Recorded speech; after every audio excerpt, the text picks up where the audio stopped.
નમસ્કાર વિદ્યાર્થી મિત્રો અને વાલીઓ.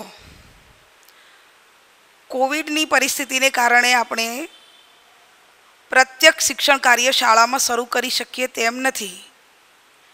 તેથી તમારો અભ્યાસ ન બગડે અને શિક્ષણ કાર્ય ચાલુ રહે તે માટે શ્રી બનાસકાંઠા આંજણા પટેલ કેળવણી મંડળ અને આચાર્યશ્રીના સહયોગથી આપણે આ ઓનલાઈન શિક્ષણ શરૂ કરવા જઈ રહ્યા છીએ. તો આપ સૌનું આમાં સ્વાગત છે.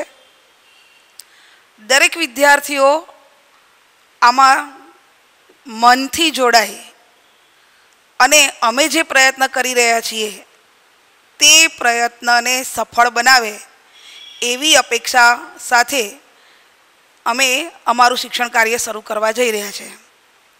મારું નામ છે પટેલ હંસાબેન બાબુલાલ.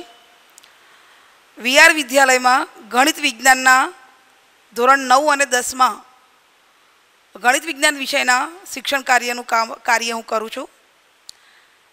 આજે આપણે ધોરણ 9નું વિજ્ઞાન વિષય અને તેનું પ્રકરણ 5 સજીવોના રચનાત્મક અને ક્રિયાત્મક એકમ એટલે કે કોષ, સજીવનો પાયાનો એકમ કોષ, એના પર અભ્યાસ કરવા માટે જઈ રહ્યા છીએ. વિદ્યાર્થી મિત્રોને ખાસ સૂચના કે જ્યારે પણ તમે શિક્ષણ કાર્ય કરવા માટે બેસો ત્યારે તમારી પાસે ધોરણ 9નું વિજ્ઞાનનું પાઠ્યપુસ્તક અને એક વિજ્ઞાન વિષય માટે બનાવેલો એક ચોપડો જોડે ફરજિયાત રાખવાનો છે. એટલે અમે જ્યારે તમને કંઈ પણ લખાવીએ અથવા બ્લેકબોર્ડ ઉપર જે કંઈ લખાવવામાં આવે એની તમારે સારા અક્ષરે નોંધ રાખવાની છે. પ્રકરણ પૂર્ણ થયે એ પ્રકરણનો તમને ટેસ્ટ આપવામાં આવશે. એટલે એ ટેસ્ટ પણ તમારે આ જ ચોપડામાં લખવાનો રહેશે. જ્યારે પણ તમે પ્રત્યક્ષ શિક્ષણ કાર્ય માટે આવશો સ્કૂલમાં ત્યારે તમારા આ ચોપડાને અમે ખાસ જોઈશું. એટલે ચોપડો બનાવવાનો ભૂલતા નહીં. વિજ્ઞાનનું પાઠ્યપુસ્તક અને આ ચોપડો અને પેન લઈને જ ભણવા માટે બેસવું. ઓકે, હવે આપણે આપણા મૂળ વાત ઉપર આવીએ. તો આપણું જે પ્રકરણ છે એનું નામ છે સજીવનો પાયાનો એકમ કોષ. વિષય વિજ્ઞાન અને પ્રકરણનું નામ છે સજીવનો પાયાનો એકમ કોષ. વિદ્યાર્થી મિત્રો, ધોરણ 9નું જે વિજ્ઞાન છે એ વિજ્ઞાન વિષયના 3 ભાગ છે. વિજ્ઞાન વિષયના 3 ભાગ છે એટલે કે ભૌતિક વિજ્ઞાન, રસાયણ વિજ્ઞાન અને જીવ વિજ્ઞાન. તો આપણે જે પ્રકરણ ભણવા જઈ રહ્યા છીએ તે જીવ વિજ્ઞાનનું પ્રકરણ છે. જીવ એટલે કે સજીવ, સજીવને લગતું વિજ્ઞાન એટલે જીવ વિજ્ઞાન, બાયોલોજી. હવે આપણે પહેલાં તો સજીવ અને નિર્જીવ, તમે ધોરણ 8 સુધી અભ્યાસ કરીને આવ્યા છો એમાં તમને ખ્યાલ છે કે સજીવ એટલે શું અને નિર્જીવ એટલે શું. સજીવની પોતાની આગવી જે લાક્ષણિકતાઓ છે એ લાક્ષણિકતાઓ નિર્જીવ કરતાં એમને જુદા પાડે છે. તો સજીવ શાના બનેલા હશે? દરેકને પ્રશ્ન થાય. આપણી આસપાસ કેટલા પ્રકારના સજીવો જોવા મળે છે. સજીવોનું આપણે વર્ગીકરણ કરવા જઈએ તો 2 ભાગમાં થઈ શકે. એક છે વનસ્પતિ અને બીજું છે પ્રાણીઓ. વનસ્પતિઓ પણ અલગ અલગ પ્રકારની તમે જોઈ શકો છો. નાના કદની, મોટા કદની, વિશાળકાય વૃક્ષો વગેરે. એ જ રીતે પ્રાણીઓ પણ તમને નાના કદના સૂક્ષ્મ જીવોથી માંડી અને વિરાટ કાય હિપોપોટેમસ અથવા વેલ માછલી એટલા મોટા કદના પ્રાણીઓ પણ તમે જુઓ છો. તો આપણને મનમાં સ્વાભાવિક પ્રશ્ન થાય કે કીડીનું શરીર આટલું નાનું કેમ અને વેલ માછલીનું શરીર આટલું મોટું કેમ? એટલે કે પ્રાણીઓનું કે વનસ્પતિઓનું શરીર શાનું બનેલું હશે? આ સ્વાભાવિક પ્રશ્ન દરેકને થવો જોઈએ. તો એનો જવાબ છે કે દરેક સજીવનું શરીર કોષનું બનેલું છે. તમે કોઈ પણ ઇમારત જુઓ અથવા કોઈ પણ મકાન બાંધવું હોય તો એનો પાયો ખોદવો પડે અને પાયામાં પહેલી ઈંટ મૂકવી પડે. એટલે કે ઇમારતના પાયામાં ઈંટ રહેલી છે તેમ કોઈ પણ સજીવના શરીરની રચના કોષથી થયેલી છે. તો આ કોષ શું છે અને કોષની અંદર શું છે, બસ આ આપણા પ્રકરણનો મુખ્ય સાર છે કે ભાઈ કોષ એટલે શું. કોષનું સૌપ્રથમ વાર અવલોકન કોણે કર્યું હશે અથવા કોષ શબ્દ કેવી રીતે આવ્યો એની આપણે વાત કરીએ. તો મિત્રો, કોષ શબ્દ એ લેટિન ભાષાનો શબ્દ છે અને એ લેટિન ભાષામાં કોષને સેલ કહે છે, સેલ્યુલા. કોષ એ લેટિન ભાષાનો શબ્દ છે. એટલે કે કોષનો લેટિન ભાષામાં શબ્દ છે સેલ્યુલા.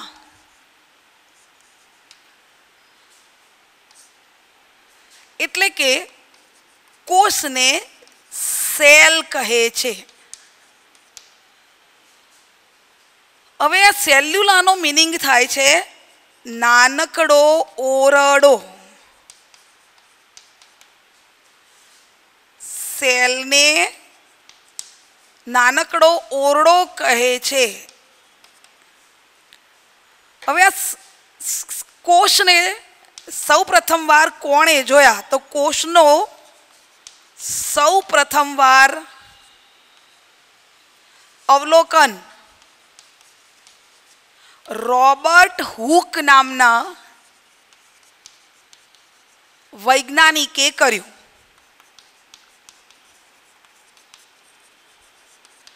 કોષનું સૌપ્રથમ અવલોકન રોબર્ટ હુકે કર્યું. હવે રોબર્ટ હુકે ઓક નામની વનસ્પતિ, ઓક નામની વનસ્પતિના છાલની ચીરીઓને પોતે જાતે બનાવેલા સૂક્ષ્મદર્શક યંત્ર નીચે જોઈ. જો ઓક નામની વનસ્પતિ, ઓકને આપણે બૂચ તરીકે પણ ઓળખીએ છીએ. એટલે ઓક નામની વનસ્પતિની છાલની ચીરીઓ લઈ અને એણે સ્વયં જે સૂક્ષ્મદર્શક યંત્ર બનાવ્યું હતું એની નીચે એ ચીરીઓને જોઈ તો તેમાં તેને અનેક ખાનાઓ જેવી રચના જોવા મળી. ખાનાઓ જેવી રચના જોવા મળી. જેમ તમે મધપૂડો જોયો છે, મધપૂડાની અંદર નાના નાના ખાનાઓ હોય છે. મધપૂડાનું અવલોકન કરો તો એ ખાનાઓ ષષ્ઠકોણીય હોય છે. એવા ખાનાઓની રચના એને આની અંદર જોવા મળી અને આ દરેક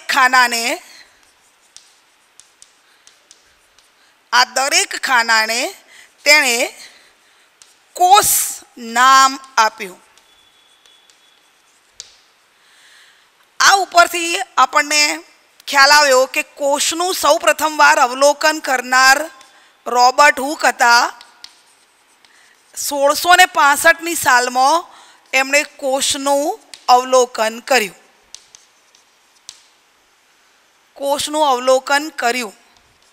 ક્યારે કર્યું? તો 1665માં. એટલે કે આજથી 500 વર્ષ પહેલાં આમણે કોષને શોધી કાઢ્યો. હવે વનસ્પતિ, પ્રાણીઓ દરેકની અંદર કોષ આવેલા છે. તો એક વનસ્પતિ કોષોની બનેલી છે એવું આપણે કેવી રીતે કહી શકીએ? તો એના માટે આપણે એક પ્રવૃત્તિ કરીએ કે વનસ્પતિ અને પ્રાણીઓ કોષના બનેલા છે, એના એ જાણકારી માટે એક પ્રવૃત્તિ વિચારીએ. આપણે બધાએ ડુંગળી જોઈ છે. ડુંગળીનું તમે એક પડ ઉખાડો એટલે નીચેથી બીજું પડ મળે છે, એના પછી ત્રીજું પડ મળે છે. આ જે ડુંગળીનું જે પડ છે એ પડ તમે ધ્યાનથી નિહાળો તો એ પડની અંદર બીજા નાના નાના નાના પાતળા પાતળા પડ જોવા મળશે. તો ડુંગળીનું આ જે પડ છે એ પડની બે પડની વચ્ચેથી એક પાતળું એકદમ પારદર્શક પાતળું એક પડ લેવાનું છે ચીપિયાની મદદથી, અને એ પડને તમારે આ પ્રકારની એક સ્લાઇડ છે એ સ્લાઇડ ઉપર મૂકી અને એ પડ પર એના વિવિધ ભાગો રંગીન બની જાય એટલા માટે આયોડિનનું ટીપું નાખવાનું છે. મિત્રો જુઓ, મારા હાથમાં કાચની એક પાતળી તકતી છે, એને સ્લાઇડ કહેવાય. સ્લાઇડ ઉપર ડુંગળીનું એકદમ પારદર્શક પાતળું પડ મૂકવાનું, એના ઉપર એના ભાગોને રંગીન બનાવવા માટે આયોડિન નાખવાનું છે, અને પછી એની ઉપર બીજી એક પાતળી કાચની તકતી કે જેને કહેવાય કવર સ્લીપ, એક કવર સ્લીપ ઢાંકવાની છે. હવે આ કવર સ્લીપ ઢાંકતી વખતે કાળજી રાખવાની છે કે ડુંગળીના પડ અને કવર સ્લીપ બંનેની વચ્ચે હવાના પરપોટા ના રહી જાય. આ રીતે એક સરસ મજાની સ્લાઇડ તૈયાર કરવાની છે. હવે આ સ્લાઇડનું આપણે સૂક્ષ્મદર્શક યંત્ર હેઠળ અવલોકન કરવાનું છે. તો મિત્રો જુઓ, તમારી સામે એક સાધન છે. આ સાધનનું નામ છે સૂક્ષ્મદર્શક યંત્ર. ફરીથી જુઓ, સૂક્ષ્મદર્શક યંત્રના નામ પ્રમાણે ગુણ છે. સૂક્ષ્મ એટલે કે નાની, જે આંખથી જોઈ શકાતી નથી, નરી આંખથી, એવી નાની વસ્તુને મોટી જોવા માટે વપરાતું આ સાધન છે. તમે ક્યારે તમારા બ્લડનું સેમ્પલ લેબોરેટરીમાં કરાવ્યું હશે, બ્લડ સેમ્પલ અથવા બ્લડ રિપોર્ટ કઢાવ્યો હશે, તો ત્યાં આવું સૂક્ષ્મદર્શક યંત્ર જોવા મળ્યું હશે. હવે તમે જોઈ શકો છો કે આ સૂક્ષ્મદર્શક યંત્ર છે એના જુદા જુદા ભાગો છે. તો એ ભાગોને આપણે ખાલી સમજવા માટે થોડીક ચર્ચામાં લઈ લઈએ. તો જો આ સૂક્ષ્મદર્શક યંત્ર છે. હવે એની અંદર અહીંયા એક લેન્સ છે, બહિર્ગોળ લેન્સ. અહીંયા પણ એક બહિર્ગોળ લેન્સ છે. તો આ બે બહિર્ગોળ લેન્સની મદદથી આ એક રચના બનાવી છે જે નેત્ર કાચ તરીકે ઓળખાય છે. એ જ રીતે મિત્રો, આ નળી છે, એ નળીના છેડે પણ એક અહીંયા લેન્સ છે, લેન્સ, એ પણ બહિર્ગોળ લેન્સ. આ બેઠક છે, અને એ બેઠક ઉપર આપણે આ સ્લાઇડ જે બનાવી છે એ સ્લાઇડને મૂકીશું. તો આ બેઠક ઉપર સ્લાઇડ મૂકી, હવે અહીં તમને બે સ્ક્રૂ દેખાય છે. આ બંને સ્ક્રૂનો ઉપયોગ છે આ જે લેન્સ બહિર્ગોળ લેન્સ છે જે વસ્તુ કાચ તરીકે ઓળખાય છે, એ વસ્તુ કાચનું અંતર સ્લાઇડથી વધારવા કે ઘટાડવા માટે છે. આ કાચ છે એ વસ્તુ કાચને સ્લાઇડની નજીક લઈ જાય છે અને કાં તો દૂર લઈ જાય છે. આ રીતે તમે સ્પષ્ટ પ્રતિબિંબ મેળવી શકો. હવે આ છે નેત્ર કાચ કે જ્યાં આંખ રાખી અને આપણે આ સ્લાઇડ એટલે કે ડુંગળીના કોષોનો અભ્યાસ કરવાનો છે. તો આ ડુંગળીના કોષોને અહીંયા ઉપરથી તમે જોશો તો જે પાતળું બારીક પડ લીધું હતું એની અંદર અસંખ્ય નાના નાના ખાનાઓ જોવા મળે છે. હવે એ અસંખ્ય ખાનાઓ કેવા છે તો હું આકૃતિ દોરીને તમને સમજાવું છું કે ભાઈ ડુંગળીના કોષોને તમે જ્યારે સૂક્ષ્મદર્શક યંત્ર નીચે જુઓ છો ત્યારે એની અંદર આવા અનેક ખાનાઓ જેવી રચના જોવા મળે છે. હવે આ અનેક ખાનાઓ જેવી જે રચના છે એને દરેક ખાનાને કોષ કહે છે. હવે આ જે દરેક ખાના છે એ ખાના કોષ તરીકે ઓળખાય છે. હવે આ દરેક ખાનાની આજુબાજુ આવી પાતળી એક કિનારી દેખાય છે. આ પાતળી એક કિનારી જે છે એ કિનારીને કોષ દિવાલ કહે છે. કોષ દિવાલ. પછી આ દરેક કોષની મધ્યમાં એક નાની ગોળાકાર રચના જોવા મળે છે. નાની ગોળાકાર ઘેરી રચના જોવા મળે છે. તો આ નાની જે ગોળાકાર રચના જે કેન્દ્રમાં આવેલી છે, કોષની મધ્યમાં આવેલી છે, એ ગોળાકાર રચનાને કોષ કેન્દ્ર કહે છે. તો તમે જોઈ શકો છો કે આ બધા ખાનાઓ છે લંબચોરસ અથવા તો ચોરસ આકારના છે અને આ દરેક ખાનાને કહે છે કોષ. તો જો કેટલા કોષો આની અંદર એક પાતળા પર્ણની અંદર છે. આ દરેક ખાનાઓની સંરચના એક સમાન છે. હવે આપણે આ સાદા માઇક્રોસ્કોપ વડે તમે આ કોષને જુઓ છો એટલે તમને આટલું જ જોવા મળશે. એક કોષ દિવાલ, વચ્ચે ઘેરું કોષ કેન્દ્ર અને આની અંદર થોડોક ઘટ્ટ રસ એટલે કે કોષ રસ, આટલું જ તમને જોવા મળશે. બીજી કોઈ અંગિકાઓ અથવા બીજી કોઈ રચના આ સૂક્ષ્મદર્શક વડે જોઈ શકાશે નહીં. તો આપણે મૂળ મુદ્દા ઉપર આવીએ કે ડુંગળીના એક પાતળા સલકી પર્ણની અંદર આવા અસંખ્ય કોષો આવેલા છે. તો એવા પાતળા અસંખ્ય પર્ણો, સલકી પર્ણો ભેગા થઈને ડુંગળીનું એક પડ બનાવે. ડુંગળીના અનેક પર્ણો ભેગા થઈને ડુંગળીનું આખું કંદ બને છે. હવે તમને પ્રશ્ન થાય કે શું ડુંગળીનું કદ આના કરતાં મોટું લઈએ તો આ જે ખાનાઓ છે એ ખાનાઓનું કદ મોટું જોવા મળે? ના, એવું નથી. કોષની સંરચના, કદ અને આકાર એનો સંબંધ ડુંગળીના કદ સાથે નથી. ડુંગળી નાની હોય કે ડુંગળી મોટી કદની લીધી હોય, એના અંદર કોષનું જે કદ છે એ સમાન જ જોવા મળશે. કોષોની સંખ્યા વધશે. મોટી ડુંગળી હોય તો કોષોની સંખ્યા અનેક ગણી તમને જોવા મળશે, પણ કોષની સંરચનામાં કોઈ ફેરફાર જોવા મળશે નહીં. તો વિદ્યાર્થી મિત્રો, આના ઉપરથી આપણે કોષ એટલે શું આ પ્રવૃત્તિ દ્વારા સમજી શક્યા. જ્યારે રૂબરૂ મળવાનું થશે ત્યારે આપણે પ્રયોગશાળાની અંદર ડુંગળીના કોષોનું અવલોકન ચોક્કસથી કરીશું.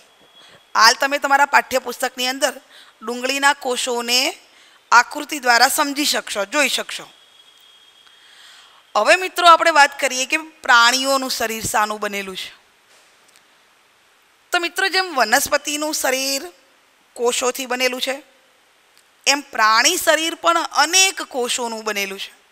તો એની ખબર આપણને કેવી રીતે પડે? તો આપણે એવું એકાદો પ્રાણી કોષ લઈ અને એને સૂક્ષ્મદર્શક યંત્ર નીચે જોઈએ. તો પ્રાણી કોષની આ રીતની સ્લાઇડ બનાવવા માટે આપણે આપણા શરીરની ચામડીમાંથી એક પાતળું આવરણ કાઢી અને એની સ્લાઇડ બનાવીને જોઈ શકીએ. અથવા તો આપણે ગાલની અંદર એકદમ નાજુક ત્વચા છે, ચિકાસ પડતી ગાલની અંદરના ભાગમાં ત્વચા છે, એ ત્વચાને ચમચીની મદદથી કાઢી ચમચી અંદર ગાલની ઉપર ઘસી અંદરના ભાગમાં અને પછી જેમ આપણે ડુંગળીની સ્લાઇડ બનાવી એ જ રીતે ગાલના કોષોની પણ સ્લાઇડ બનાવી શકાય. અને એ સ્લાઇડને આવી રીતે માઇક્રોસ્કોપ નીચે જોઈએ તો એની અંદર પણ અનેક નાના નાના ખાનાઓ જોવા મળશે. એ ગાલના કોષો તરીકે ઓળખાય છે. તો જે ડુંગળીના કોષોની અંદર રચના છે એવી જ રચના ગાલના કોષોમાં પણ છે.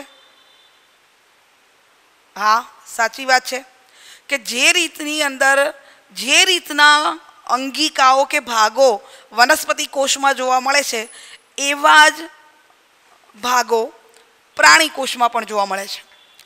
તો હવે આપણે વાત કરીશું વનસ્પતિ કોષના જે ભાગ છે એ ભાગ. તો ચલો મિત્રો, હવે આપણે વનસ્પતિ કોષ.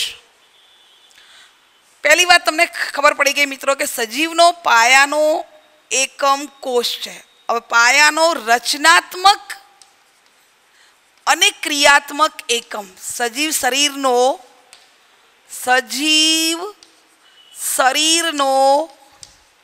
રચનાત્મક અને ક્રિયાત્મક એકમ કોષ છે. હવે અહીંયા એને રચનાત્મક અને ક્રિયાત્મક એકમ કેમ કહ્યો? જો બે શબ્દોનો ઉપયોગ કર્યો છે. રચનાત્મક એટલે શરીરની રચના પણ કોષથી થયેલી છે, અને ક્રિયાત્મક એટલે કે શરીર પોતાનું અસ્તિત્વ ટકાવી રાખવા માટે જે કંઈ ક્રિયાઓ કરે છે એ બધી જ ક્રિયાઓ કોષના માધ્યમ દ્વારા કરે છે. આપણે જીવવા માટે જે ક્રિયાઓ કરીએ છીએ, દાખલા તરીકે જીવવા માટે આપણે શું કરીએ છીએ? ખોરાક ખાઈએ છીએ તો ખોરાકનું પાચન થાય છે. શ્વાસ લઈએ છીએ તો એ શ્વાસ અંદર લઈએ છીએ અને બહાર કાઢીએ છીએ. એ જ રીતે શરીરમાંથી નકામા પદાર્થોને શરીરની બહાર નાખીએ છીએ. ઉંમર વધવાની સાથે સાથે આપણું કદ અને વજન પણ વધે છે, એટલે કે વૃદ્ધિ થાય છે. તો પાચન, શ્વસન, ઉત્સર્જન, વૃદ્ધિ, વિકાસ આ બધી જ જૈવિક ક્રિયાઓ છે. એ જૈવિક ક્રિયાઓ કરવા માટેનું માધ્યમ એ કોષ છે. આ બધી જ જૈવિક ક્રિયાઓ કોષની અંદર થાય છે. કઈ જૈવિક ક્રિયાઓ? તો મેં હાલ કહી એમ પાચન, શ્વસન, ઉત્સર્જન, વૃદ્ધિ, પ્રજનન, હલનચલન, વિવિધ પદાર્થોનું વહન, આ બધી જ કામગીરી કરવાનું સાધન કોષ છે. અને એટલા જ માટે કોષને કહે છે રચનાત્મક અને ક્રિયાત્મક એકમ. તો હવે કોષો વાત કરીએ તો બે પ્રકારના છે, વનસ્પતિ કોષ અને પ્રાણી કોષ. વનસ્પતિનું શરીર વનસ્પતિ કોષોથી બનેલું છે અને પ્રાણીઓનું શરીર પ્રાણી કોષોનું બનેલું છે. તો વિદ્યાર્થી મિત્રો, આપણે વનસ્પતિ કોષ અને પ્રાણી કોષનો અભ્યાસ કરીએ એ પહેલાં આપણે કોષ વિશે કેટલાક વૈજ્ઞાનિકોએ સંશોધનો કરી અને પોતાના મંતવ્યો રજૂ કર્યા છે, જેને કોષવાદ કહે છે. તો કોષવાદ વિશે વિવિધ વૈજ્ઞાનિકોએ પોતે જે રજૂ કર્યા છે વિચારો એની વાત કરી દઈએ. તો કોષની સંરચના અંગે વિવિધ વૈજ્ઞાનિકો શું કહે છે એ સમજીએ. તો કોષવાદ અંગે વિવિધ વૈજ્ઞાનિકોનું પ્રદાન. તો અહીંયા હું તમને કયા વૈજ્ઞાનિકે કોષ વિશે શું પોતાનું મંતવ્ય રજૂ કર્યું એની વાત કરું. વૈજ્ઞાનિકનું નામ અને તેનું પ્રદાન અથવા ફાળો એની વાત કરીએ. ચલો મિત્રો, તો તમે પહેલી વાત તો સમજી ગયા છો કે કોષ સૌ પ્રથમવાર નિહાળનાર વૈજ્ઞાનિક હતા તો રોબર્ટ હુક. તો પહેલું જ નામ લખીએ આપણે, વૈજ્ઞાનિક રોબર્ટ હુક. સ્વયં બનાવેલા સૂક્ષ્મદર્શક યંત્ર વડે કોષનું અવલોકન કર્યું. એણે જે ઉપયોગમાં લીધું હતું માઇક્રોસ્કોપ, એ પોતે જાતે એનો શોધક હતો. એટલે રોબર્ટ હુકનો ફાળો છે કે એણે કોષનું અવલોકન કર્યું. સાથે સાથે એણે શું કર્યું કે તેમાં રહેલા નાના ખાનાઓને કોષ નામ આપ્યું.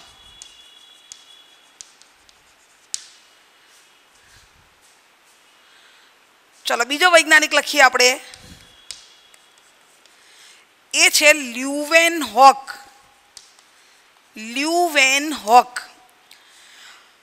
લ્યુવેનહોકનું પણ કામ શું હતું? તો જાતે બનાવેલા સૂક્ષ્મદર્શક યંત્રમાં બેક્ટેરિયા જેવા સૂક્ષ્મ જીવનો અભ્યાસ કર્યો. બેક્ટેરિયાને નિહાળ્યા. તેમાં કોષ કેન્દ્રનું નિરીક્ષણ કર્યું. જો વિદ્યાર્થી મિત્રો, આ તમારે તમારા ચોપડામાં લખવાનું છે અવશ્ય. કોષવાદ અંગે વિવિધ વૈજ્ઞાનિકોના વિચારો એવો પ્રશ્ન પૂછાય છે. ચલો, રોબર્ટ બ્રાઉન, એના પછી વૈજ્ઞાનિક હતા રોબર્ટ બ્રાઉન. રોબર્ટ બ્રાઉનનું શું કામ હતું એ જુઓ તો વનસ્પતિ કોષમાં લાક્ષણિક ગોળાકાર કાય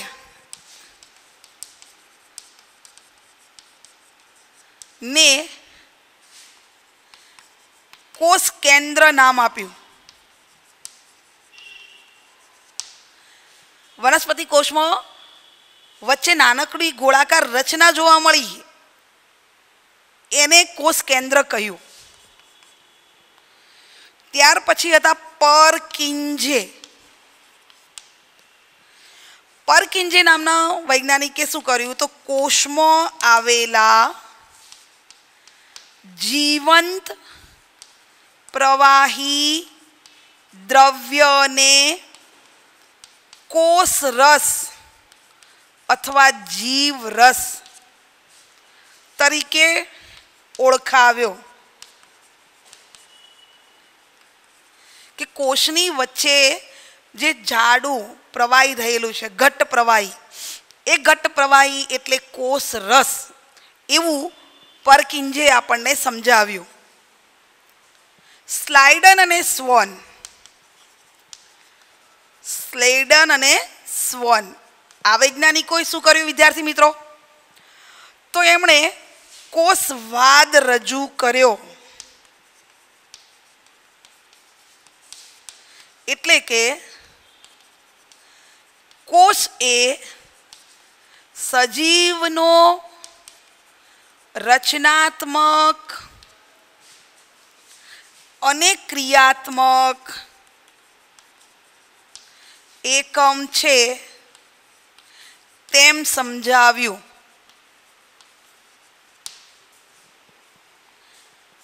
ત્યાર પછી વિશોર્વ નામના વૈજ્ઞાનિક આવ્યા. વિશોર્વએ આપણને સમજાવ્યું કે પૂર્વ અસ્તિત્વ ધરાવતા કોષમાંથી નવા કોષનું સર્જન થાય છે. આધુનિક કોષવાદ રજૂ કર્યો.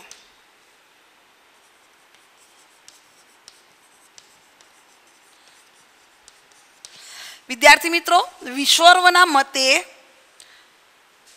પહેલા હોય એ જ કોષ બીજા કોષનું સર્જન કરી શકે છે. એટલે કે એક કોષમાંથી જ નવા કોષો જન્મે છે.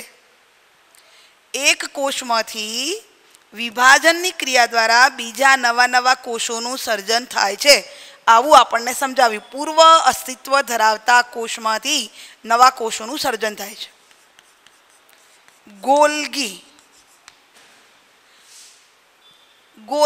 ગોલ્ગી નામના વૈજ્ઞાનિક હતા. એમણે કોષમાં સૌ પ્રથમ વાર ગોલ્ગી કાય નામના અંગિકાનું અવલોકન અને વર્ણન કર્યું.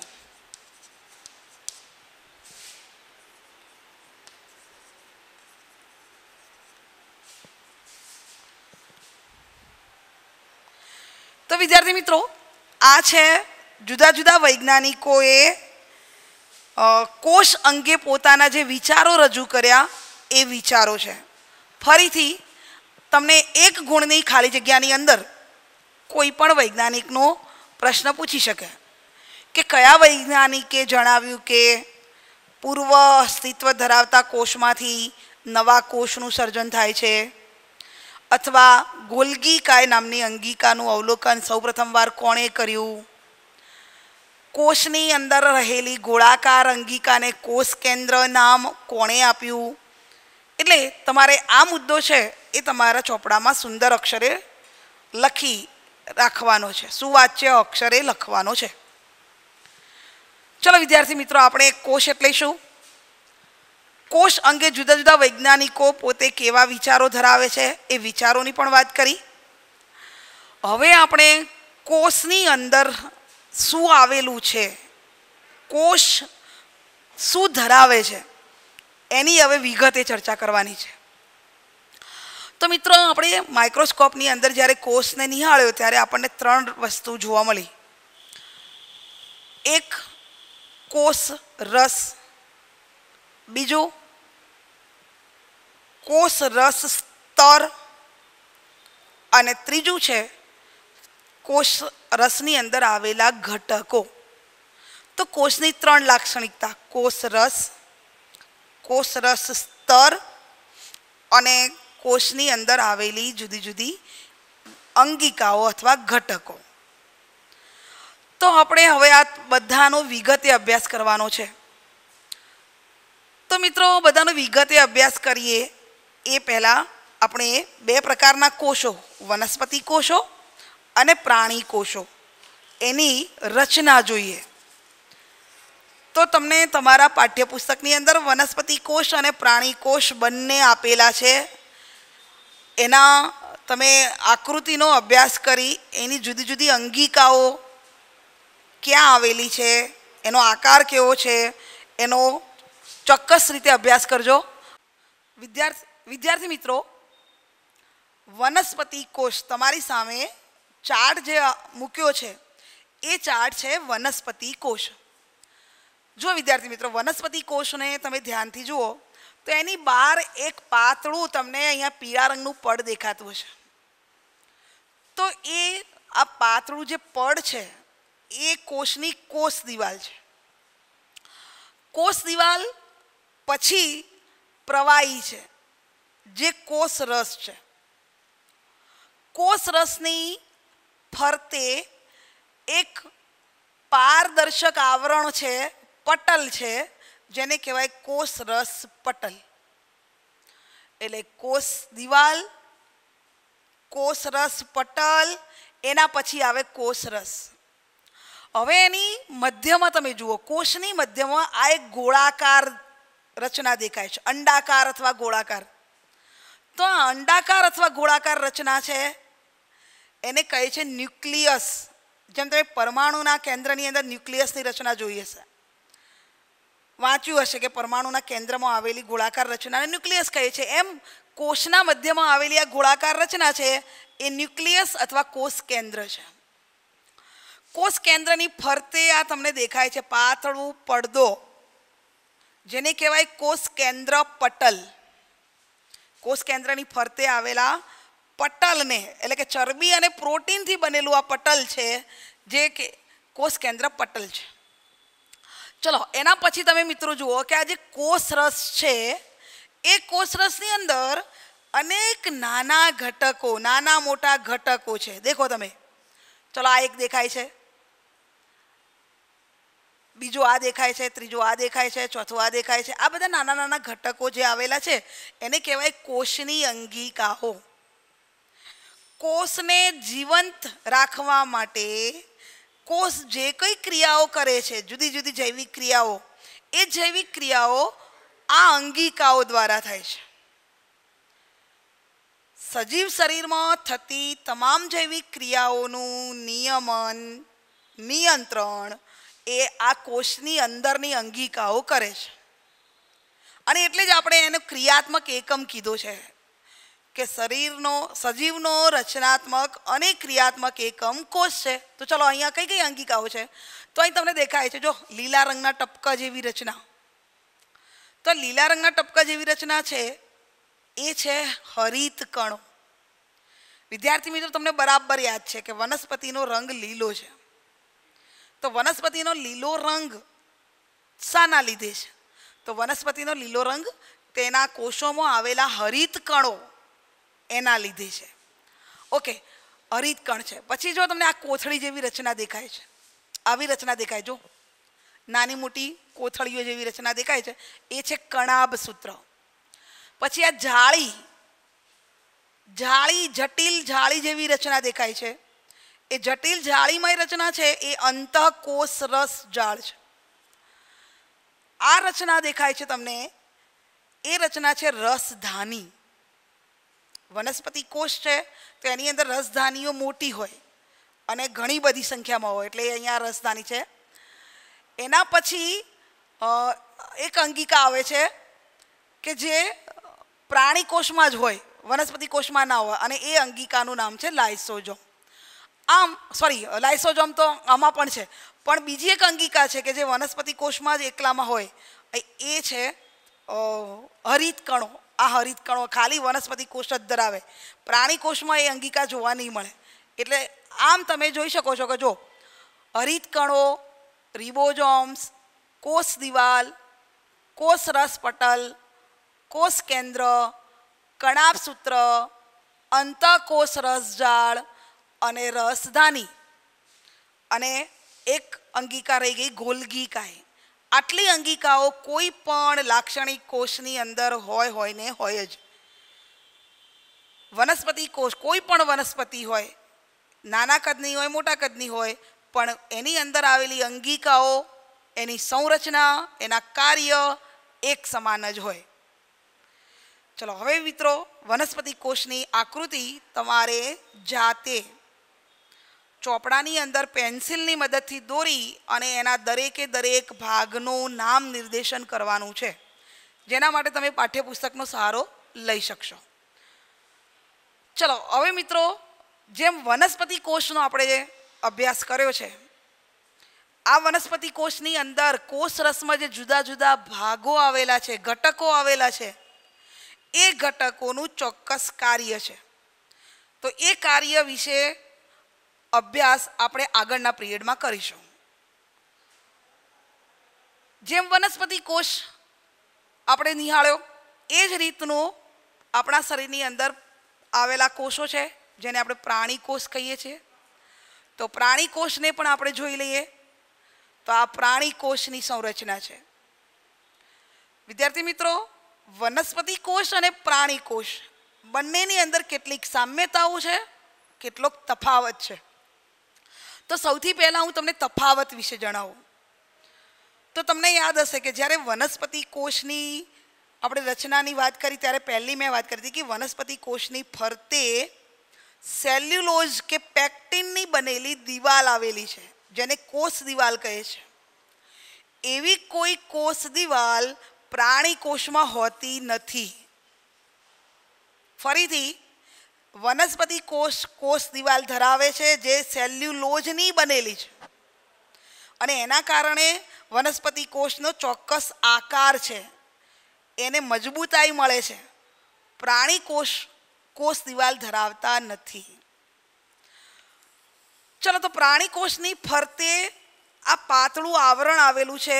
એ પાતળું આવરણ એ કોષ દિવાલ નથી, પણ એ છે કોષ રસ પટલ. તો કોષ રસ પટલ એ કોષ રસની ફરતે આવેલું પાતળું આવરણ છે. તો તમને પ્રશ્ન થાય કે આ કોષ રસ પટલનું શું કામ હશે? તો જોઈ શકો છો કે આ આવરણ શું કરે, કોષ રસમાંથી કેટલાક દ્રવ્યોને બહાર આવતા રોકે અને બહારથી કેટલાક દ્રવ્યોને કોષ રસમાં પ્રવેશતા રોકે. એટલે કે અંદર અને બહાર જે દ્રવ્યો નીકળે છે કે પ્રવેશ કરે છે, એનું નિયંત્રણ આ કોષ રસ પટલ કરે છે. હવે બાકીની અંગિકાઓ કોષ રસની અંદર વનસ્પતિ કોષની માફક જ છે.